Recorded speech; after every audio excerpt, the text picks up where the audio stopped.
ఉన్నారా బాగాలేదు, రాకపోతే రాలేదంటున్నారని చెప్పేసి లండం నుంచి లండం పైనుంచి రాజమండ్రి నుంచి రైలు కింద నుంచి డబక్క పడిపోయామండి. వచ్చేసామండి అమలాపురం పెట్రోల్ ధరలో వచ్చేసామండి. ఏమంటే మా ఇంట్లో డబ్బుకేం దానికేం లోట్లేదండి. మరి మా ఇంట్లో కోట్లు ఉంటే కుక్కలు తినేస్తున్నాయి, లక్కలు నక్కలు తినేస్తున్నాయి, ఏరుంటే అకలు తినేస్తున్నాయి, పదులుంటే పందులు తినేస్తున్నాయి, ఆఖరి చిల్లర ఉంటే చీమలు తినేస్తున్నాయి.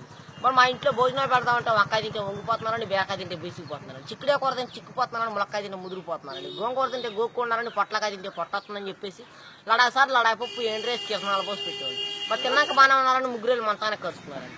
మరి పొద్దున్న అమెరికా వాళ్ళు వచ్చి నన్ను పాకిస్తాన్తో యుద్ధం చేయమని చెప్పి నాకు ₹6 అడ్వాన్స్ ఇచ్చారు. మరి వాళ్ళు ఇచ్చిన ₹6 అడ్వాన్స్ తీసుకుని జీడికినంత జీబు వేసుకొని తూటుకారంత తుపాకి తీసుకొని బయలుదేరానండి. మరి జీడికినంత జీబులో డీజిల్ అయిపోయిందని చెప్పి జీబు వెళ్ళిపోయి చెరువులో పడిపోయిందని నేను వచ్చి ఇక్కడ పడిపోయానండి.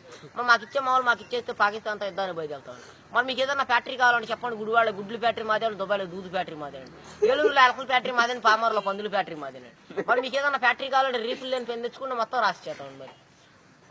మరి మేము ఇల్లు కడదామంటే తాటాకైతే గలగలంటే ఇటుకే తిరిగిపోతుందండి, జమ్మ అయితే జారిపోతుందని, పెంకైతే పేలిపోతుందండి, నాపర అయితే నలిగిపోతుందండి.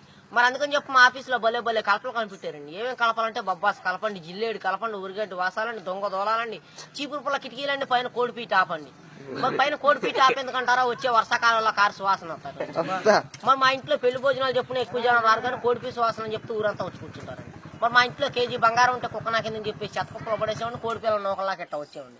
ఏమండి సార్ తప్పుకోండి సార్, మా గన్ను పేలిపోతున్నాను, ముందు 3 కిలోమీటర్లు వెనక్కి 7 కిలోమీటర్లు వెళ్ళి. మరి ఆపు చేయమంటారు, మూసేయమంటారు. ఆపు చేస్తే 6,000, మూసేస్తే 3,000, పక్క తప్పితే 10,000. మరి మా గన్నుకు లైసెన్స్ లేదండి, కాలిస్తే కేసు లేదండి. మరి మా గన్నులో ఇప్పుడు బుల్లెట్లు పెడితే అర్ధరాత్రి 12 గంటల పేలిపోయింది.